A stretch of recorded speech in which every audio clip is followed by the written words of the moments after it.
Princeton Test 3 Mathematics, kids. Let's get started with problem 44. 44 is a cluster problem. 44, 45, 46, they all deal with this diagram here, so let's get started. It says, what's the perimeter in units of the polygon CDZXY? Now, here's a trap. If you misread this, you think a polygon is an enclosed shape, but look at the angles. C to D is from here to here. Z to X is from here to here, and X to Y is from here to here. That shape right there from Y to C is not included, so that cannot be part of the polygon. So if you look over here, you're going to have this X value, 1, 2, 3 times X, so you know that these J and K can be out because it says 4X. This is not part of what they're talking about, so you can't add that in there. J and K are out. Then what we're going to do is we're going to go ahead and try and find our Y value, all right? So we have Y right here. There's only one of them, okay? So if you look over here, answer choice G has got 2Y and H has got 3Y, but if you look in this shape that they tell us, we only have one Y. So the answer is going to be F for that. Let's take a look at problem 45. Given all that our X and Y, our X value is going to have to be larger than 0, and our Y is going to have to be larger than X. So what we do here is we're looking for the angles from the least to the greatest. Now, they start off by giving you least and giving you greatest over here. So first thing I do is I always, for some reason, have a tendency to want to start with the greatest. It's the second term that they talk about here, all right? So that means that the term over here, the angle here, is going to have to be the largest angle. So quickly look in here and find these angles, see which one is larger. Let's go. So here we have BYC. Where's B? B is here. Y and C. That looks like it's a little bit larger than 90 degrees, okay? Then you see we have that in A and we have D. Now let's look at AXF. AXF, that's going to be our blue line, okay? So that would give us answer choice B and E. Right away you see that BYC is less, and we're looking for the largest ones. So right away, we can go ahead and cross out answer choice A, and we can cross out answer choice D. Now, we have EZD, all right? So where is EZD? Here's E, here's Z, and here's D. That's even less than what we saw up here. So we're looking for the largest one is going to be the blue line here, which is AXF. So we cross out all the other answer choices that don't have that as the largest factor at the end right here. You see it? So that means we have B left and we have E left. Then the difference between those two is this least value right here. It's either EZD or it's BYC. So let's take a look at E. EZD.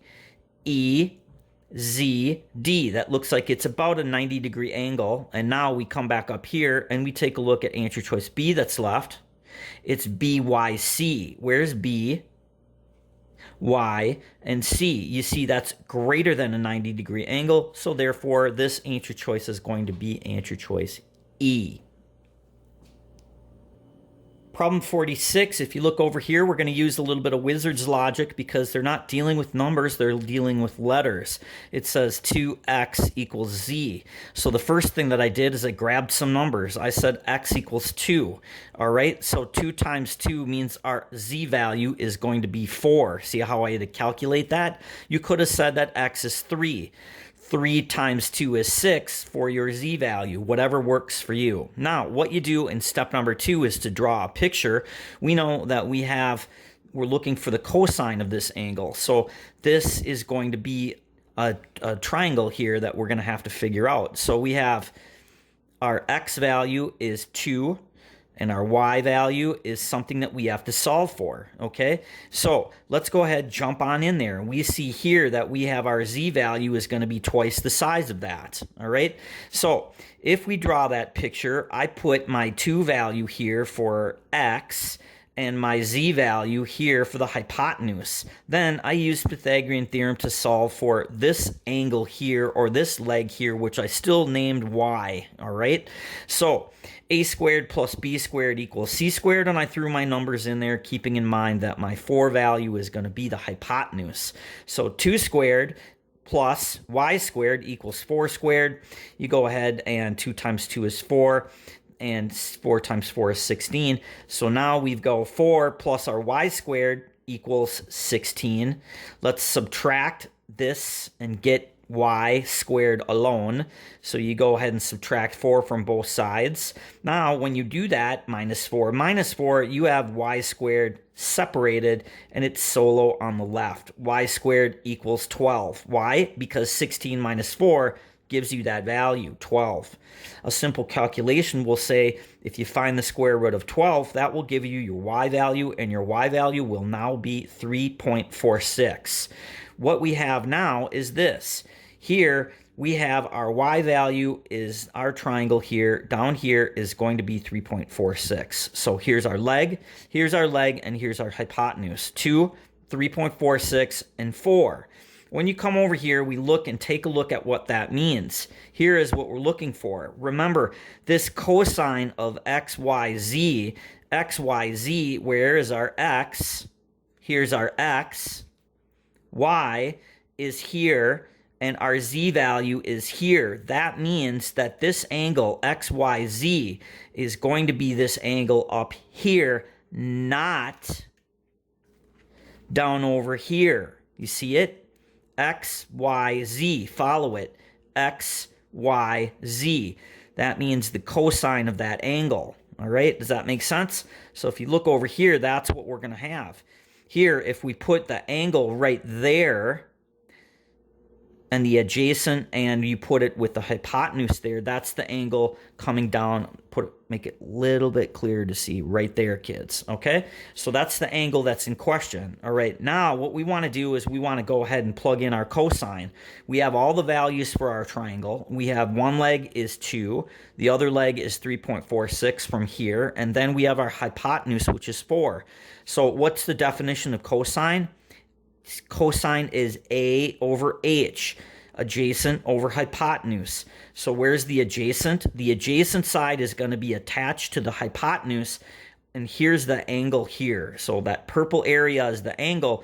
The adjacent side is going to be here, which equates to 2. All right? We simply put that right over there. Hypotenuse we calculated at 4. Our hypotenuse is going to be over here. We calculated that at 4. So it's 2 over 4. That gives you the cosine value of 0.5. Now, in the final step, you look at your answer choices and you just get rid of the fractions and calculate out what the actual real value will be. 1 divided by 2 gives you 0.5 is what we calculated for the cosine. 46, wizard's logic, kids. And remember, all of these problems go in clusters, 44 through 46 here. So you got to look back at the diagram here. Sometimes kids try and solve this problem without actually looking back and realizing that this is what they're referring to. Problem 47 is wizard's logic. Here it says the sum of 2 consecutive even integers equals t. So t is a letter. What's the sum of t? So I just came in here and I just chose consecutive even integers. That's what it tells us. 2, 4, 6, 8. You could have went 4, 6, 8, 10. 10, 12, 14, whatever you want. I chose these numbers because they're a little bit easier to work with because it's low. 2, 4, 6, 8. And that's going to equal t. So let's add them up. 2 plus 4 plus 6 plus 8 gives you 20 for my t value. Now, here's our values, and that equals t, 20. All right. Now, we're going to go ahead and be asked what's the sum of the terms of t with the 2 largest integers. Well, here you can see 8 and 6 are the 2 largest. What's the sum? 6 plus 8. 6 plus 8 equals 14. All right, now let's take our numbers and throw them in and see which one equals 14. Remember, t equals 20. 20 divided by 2 is 10. 10 minus 4 gives me 6. That's not 14. T, that's 20. 20 divided by 2 is 10. That's not what we're looking for. The two largest integers are 14. T divided by 2 plus 4. T is 20 divided by 2. 20 divided by 2, 10 plus 4 is 14. Boom. Two largest integers. C for 47, kids. 48, it's some coordinate geometry here. It says below shown the graph y equals x squared in the standard xy coordinates. Which of the following equations is for the graph in figure 2? So here you see we have a parabola here, and the vertex hits 0, and then now they shift it over to the left and up 1. Trick. Parabola movements, if you remember this form here, the formula y equals x minus h squared. Our h value is the horizontal movement. That means the shift. In this case, we're going to shift to the left. When we shift to the left from here to the left over 4 spots, remember here, the vertex is at 0, and now you see the vertex here is at -4. We shifted over 4, okay? So let's go ahead and plug that in. Our horizontal movement is -4, so let's plug it in. Y equals x minus, brackets, how many shifted? -4. We went from here over to the left, which is 4 in the negative side, so you got to add that in there. Y equals x minus 4, 4 negative, and then square that. So what do? The two negatives cancel out. It becomes y equals x plus 4 squared. You with me? Look at your answer choices. You come back over here and you see that we have to have plus 4, so it's x plus 4 squared. Come over here. Here is -4, plus 1. All those are out.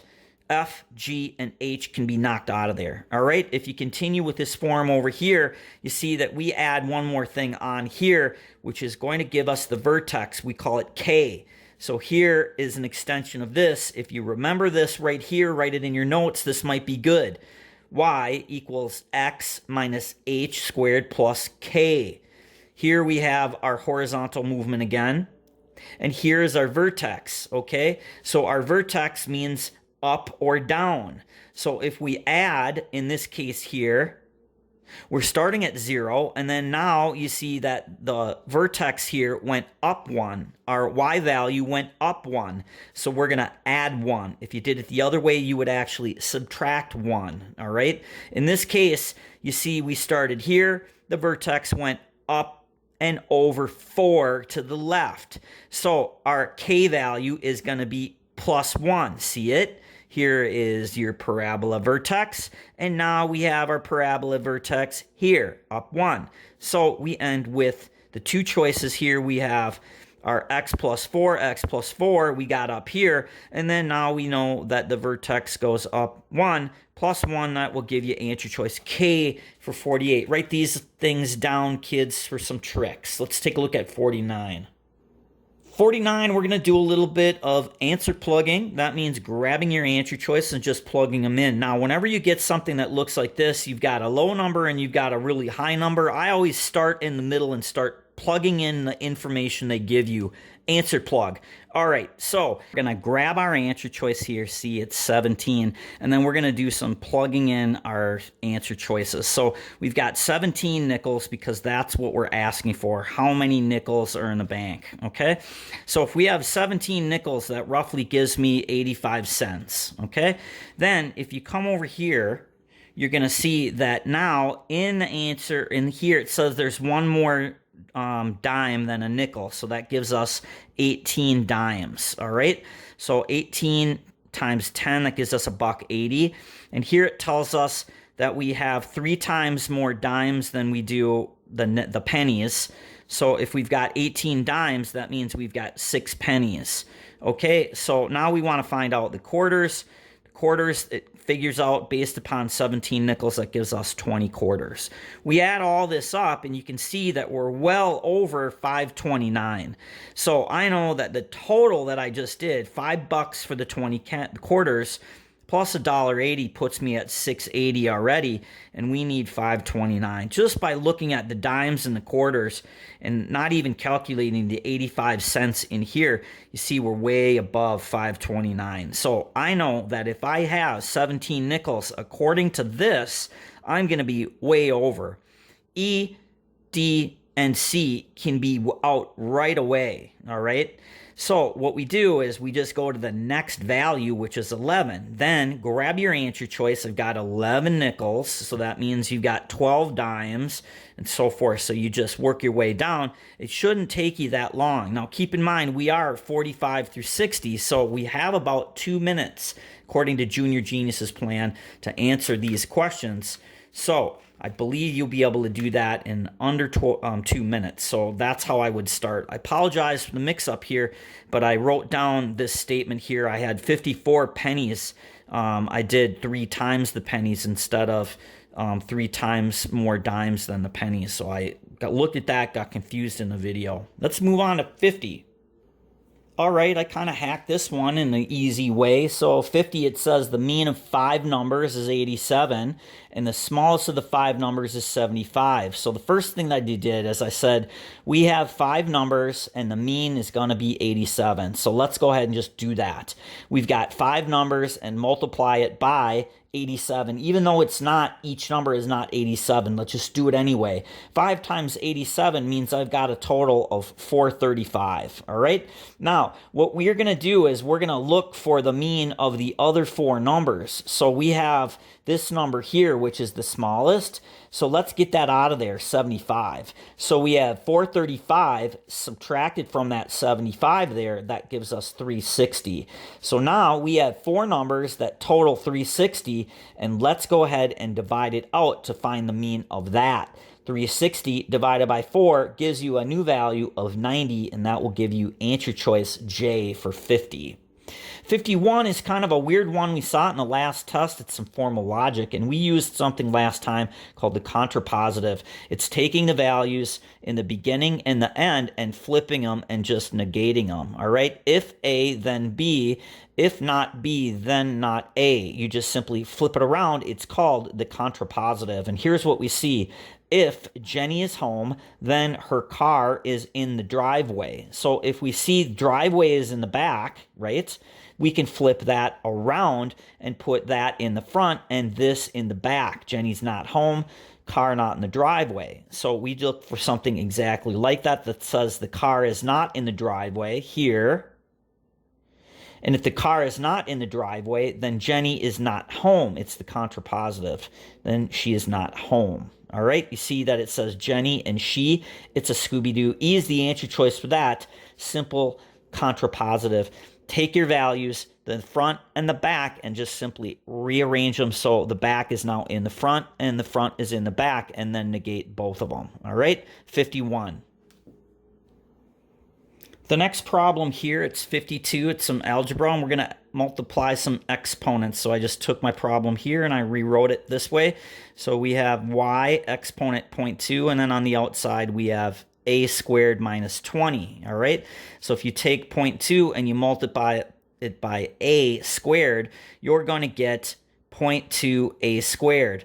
0.2 times 20 gives you 4, and since that's a negative symbol, that's going to be negative 4. So 0.2, that gives us 0.2 a squared here, and 0.2 times 20 in the negative value will give us negative 4. That is all going to equal 1. So what I want to do is I want to isolate this on the left. So since I have a negative 4 here, let's add 4 to both sides. So when we do that, 4 gets rid of the negative symbol here, and now we add 4 to 1, which gives us 5. That means we just simply drop this down. Y 0.2 a squared equals our 5 value. All right. Now what we want to do here is go ahead and take a look at this. 0.2 times 5 that we got here, 0.2 times 5, that's going to give us 20. So we have now the value y a squared equals 20. You see it? We just simply multiplied this 0.2 by the other side. All right. Now, we take that and we have a squared equals 20. We find the square root of 20 to find what the value of a is. All right, see that? Square root of 20 gives us a value of 5. A equals 5. All right, so when I look at that, first thing that I can do is I can get rid of all these answer choices, K, G, and F.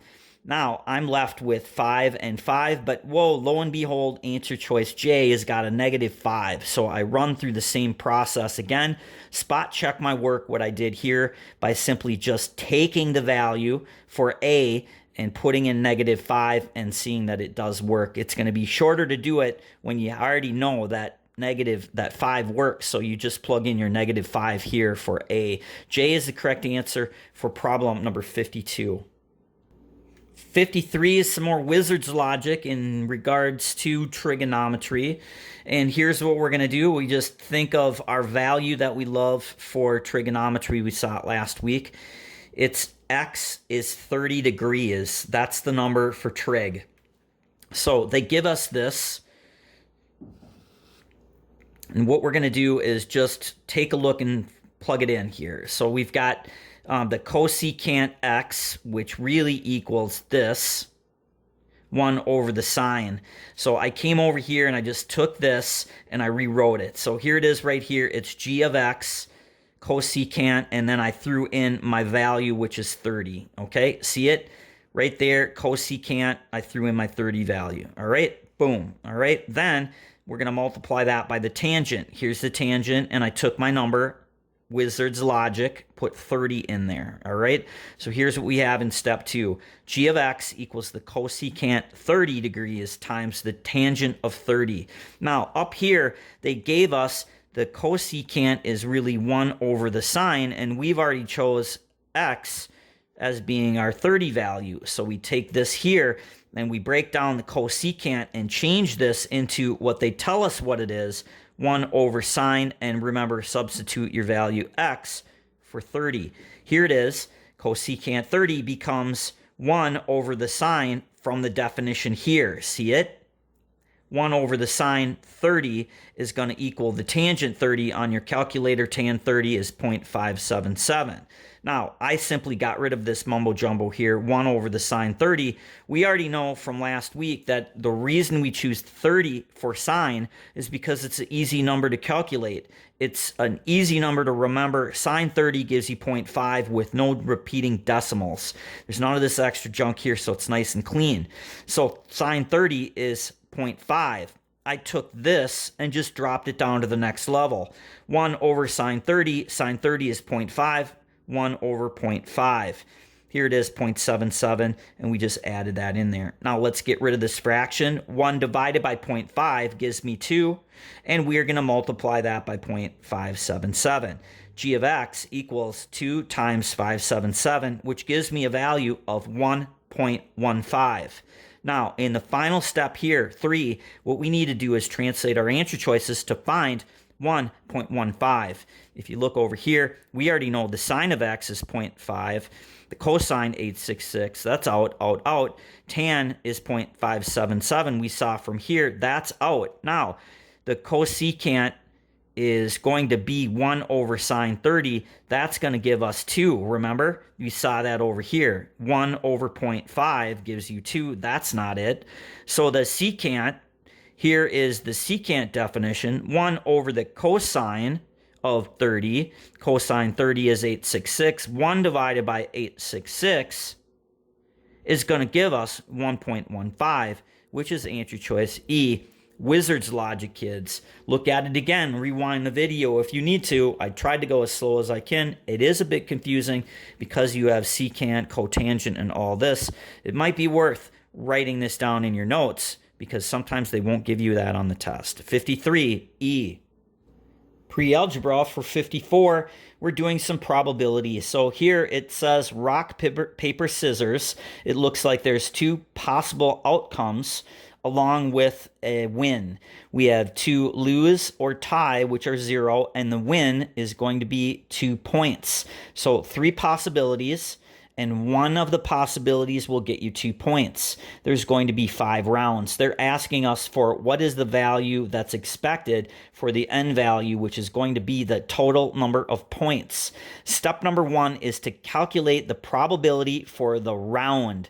What? Just one round. So first thing that we need to do is we need to think about how many points you're going to get per win. It says here that you get 0 for everything except the win. See it right here? A loss or a tie gets 0. So we have 1 win. Out of the 3 possibilities, we only have 1 chance where we can get points. So keep that in mind. Now, how many points do you get per win?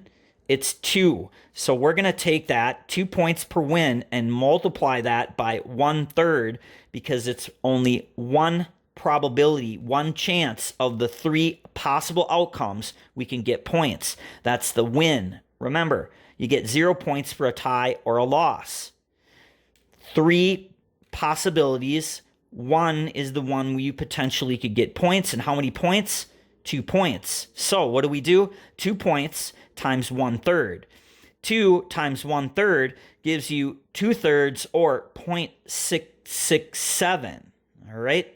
So that's going to be what we're going to get from each round. Now, here it tells us we have 5 rounds. So let's go ahead and multiply 0.667 times 5 rounds, and that will give you 3.33. In the final step, I like to convert my answer choices from fractions into decimals. So I come over here, I say 5 divided by 3 gives me 3.33, which is the answer that we figured out here. Remember, 0.667 per round times 5 rounds gave us this value. F for problem 54. Problem 55 is some confusing geometry, and if you look over here, they give us a couple formulas down here. We have the volume, and then we have surface area. They tell us right here that we have a volume of the sphere at 288. So you take 288 and you throw it right into that first formula here, okay? So it says volume, which is 288, is equal to 4/3 pi r squared. So I took this plus this value, and I just wrote it out. Here's our values, and I just said this. 288 pi equals 4/3 pi r squared, all right? Then I just dropped it down 1 level here. 288 pi equals 4/3 pi r squared. So let's cancel out in step 2 the pi's. So we have 288 equals 4/3 radius cubed. All right. Now, for me, I like getting rid of these fractions, and I like working with real numbers that are decimals. So 4 divided by 3 gave me this value here of 1.33. So when I go 4 divided by 3, that gives me 1.33 times the radius cubed. All right. So what I'm going to do now is drop that down over here. 288 equals 1.33 times r cubed. We're going to go ahead and divide both sides of the equal sign by here, 0.133. Instead of trying to divide by a fraction, it's just a hassle. So you see why I did that fraction and converted to a decimal here? So now we're in step 3. We have 288 equals 1.33 r cubed. We're going to divide both sides of the equal sign by 1.33. So that's going to get rid of the 1.33 here, which is going to leave us with r cubed. 1.33 on the denominator side, and we have the 288 on the numerator. 288 divided by 1.33 is going to give us 216. 288 divided by 1.33 gives us our r cubed. All right, see it? Divide that out. We divide that out. That gives us 216 r cubed. Now on your calculator, you're going to see this thing here that's got the 3 with the square root. You can just simply go 216, hit shift and the square root button. It's usually where you find it on your calculator, and that's going to calculate here what the cube value is, and the cube value of this is going to give us 6. So that means that if we get rid of the cube, r cubed, now we have 6 for our r value. As we have that 6 for our r value, we're going to plug that r that we've calculated here into the second formula dealing with surface area. Remember here, it gives us 4 pi r squared. So our r value here we calculated from what they gave us up here with 288 pi. We're going to calculate that out at 6. So just take 6, plug it into the surface area formula here to find out what we have. So it's 4 pi 6 squared, all right? 4 pi 6 squared equals 4 pi 6 squared, 4 pi 36. 6 times 6 is 36. So we got rid of that square there, and now 4 times 36 gives us our value of 144. That's going to be answer choice E for geometry 55. Log problems, kids, it's not on the test often. It's probably twice a year, one problem, but let's go over it here. We have this trick here. It's multiplying the outside of the log becomes a power on the inside. So take this, and we're going to multiply those two together to get the x value on the inside. All right? So 3 times -2 gives us our x value here. All right? So 3 times -2 gives you x, which is going to give you -6. It gives you answer choice F for 56. 57, some wacky coordinate geometry that's kind of visual. Just think of a mirror. Here it tells us that we have this diagram here with this triangle, and we're going to reflect it in the triangular region here. Step 1, draw a mirror image of the picture that you see here. So here it is here, y equals 8. We're just going to superimpose it over here like a mirror. I wrote and just drew this out. Then I said y equals 8. And here, since it's on the other side of the quad line here, that we're going to be in quadrant 2, that means that the x value is going to be positive. All right, here's x minus and here's x positive. Here's your Cartesian coordinates. You can see that going in this direction, it's positive x, and here is negative x. So you see why I did that? Then our angle here for y is going to be equivalent to our hypotenuse. Okay, first thing I do is I come over and I look at my answer choices. Since I'm in the positive quad, I know that the positive answer choice is going to be for my x value. Since we're in the positive quad over here, is going to be x positive. Answer choice E has got x in the negative. D has got x in the negative. I get those out of there. All right. Then, since it's a mirror image, here is the horizontal line Cartesian coordinates with a 0 being right here. All right. Since we didn't do something like that, we just simply flipped it over here. The y is still going to be positive. So that means when we look at our answer choices in the second column here, anything that's got a negative y, for example, E, could be out for a second reason. But also answer choice C has got a -8. That can be crossed out as well. Boom, get that out of there. Now, here's the part that's a little bit weird. If you look over here, we've got answer choice A and B, both the same, except for the y value. Now, think of it this way. Since this is a triangle, the largest leg of a triangle is going to be the hypotenuse. It's the curvy leg. That's the definition of a hypotenuse. So look at what we have here. Is y less than x? Or is y greater than x? Just by looking at your triangle and keeping in mind that here is your y, which is the hypotenuse, you can see a simple calculation that our answer choice will be simply B for problem 57. Problem 58, kids, if you want to look at this as something brand new, we call this the Wizard Skateboard. And what is the Wizard Skateboard? So in the movie Wizard's Logic, you're going to see a little crazy skateboard and explained in this way. So here's what happened with the wizard. The wizard went to some kind of a conference for mathematics in New York City, and on his way back from the conference, he saw some skateboard kid do something called a 360 rip.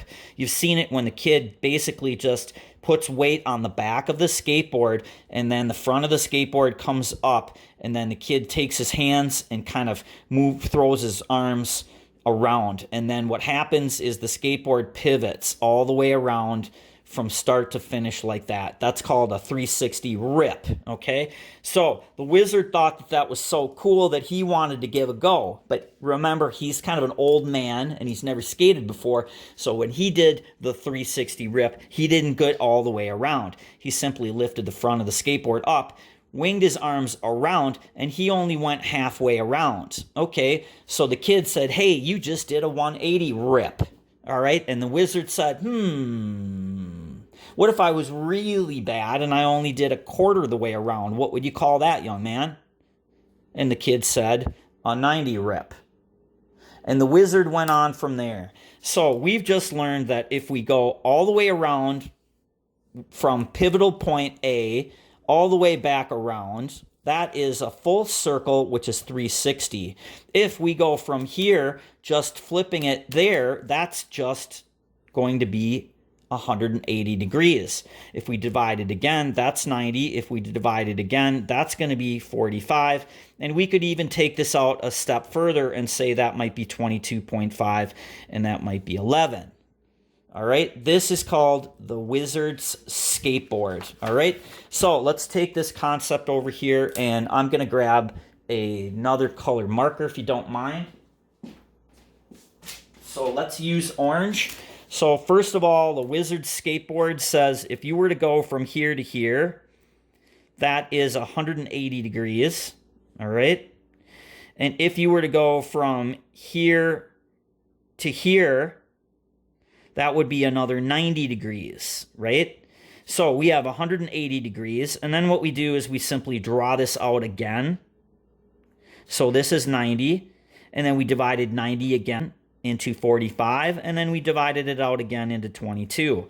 So what do we have? We have from here to here, that's 180, and then we have from here to here, which is 45, and then we just simply cut that in half, 22. So 180 plus 22. That gives us roughly estimated at 202 degrees, all right? On your calculator, if you plug in sine 202, enter, you're going to get this value. This value is going to give you 0.3746 or something like that, all right? Then you're going to see that this is going to be in the negative quad down over here. So we're going to just throw a negative symbol on there on the front. All right. So we have negative 0.3746. Then what you do is you come over here and you translate your answer choices and see which one equals something close to that. When you do that, you see, first of all, that this number, 13 divided by 12, gives you a positive number, and that can be crossed out right away. Okay. You come over here and you see that J is 5 divided by 12, which is positive. And since we have a negative, because it's in the negative region here, we can cross that one out right away. So it's either F, G, or H. Go on your calculator and simply plug it in. 12 divided by 5 gives you 2.4. Throw your negative on there. That's nothing close. Get it out of there. 12 divided by 13 gives you 0.932 with a negative. We're looking for 0.3746 in the negative. And when you come over here, 5 divided by 13 gives you 0.384, 0.3746, super close just by doing a little bit of wizard skateboard. You throw your negative symbol here. That matches. It's going to be 8. Kids, it's wizard skateboard for 58. 59, some coordinate geometry along with the formula you'll probably need to write down here. Kids, it's going to be slope. So quick review, if you know this already, awesome. So slope is going to be represented by m, and here's the formula. It's m equals rise over run, and rise over run, the way to do that is y2 minus y1, x2 minus x1, and you divide those out, all right? So here's the problem. It says that we've got these A at 7 and 6 and B at 5 and 1. They're all plotted for us. So what we're going to do is just plug those right into the formula here, all right? Starting off here, 7 is our x value here. 7 for your x, 6 for your y. So y2 is going to be our 6 value. We just drop down over here and start plugging them in, okay? So it would be 6 minus 1, and your x value would be 7 minus 5. All right. So real quick here, the other form that's something that you should make sure that you know is something called, while we're here, it's the slope-intercept equation. Y equals mx plus b. Remember, m we said was our slope, and here we're going to have our y value, a b value as our y-intercept. Is our x, our y, our slope, and our y-intercept. So make sure that you confirm this, that you got this down in your notes. Why do I mention this form? Because if you look at your notes over here, it's y equals mx plus b. That defines what we have for our answer. So it's important that you kind of have this down, okay? So let's go back to the problem. What we're doing is we're defining what the slope is, rise over run, y2 minus y1. Divide that by x2 minus x1. Here's our values. We simply plug them in here. Here it is. M, slope, is rise over run. It's y2 minus y1 divided by x2 minus x1. Here we have our first y value, 6, plug it in. Our second value is 1. 6 minus 1, that's 5. Then we take our x values on the bottom. So we have 5 here, put it there, a 7 here, put it here, and 5 here, 7 and 5. 7 minus 5 gives us 2. Our slope, therefore, we've calculated our m value at 5 over 2, our slope. Now match your answer choices.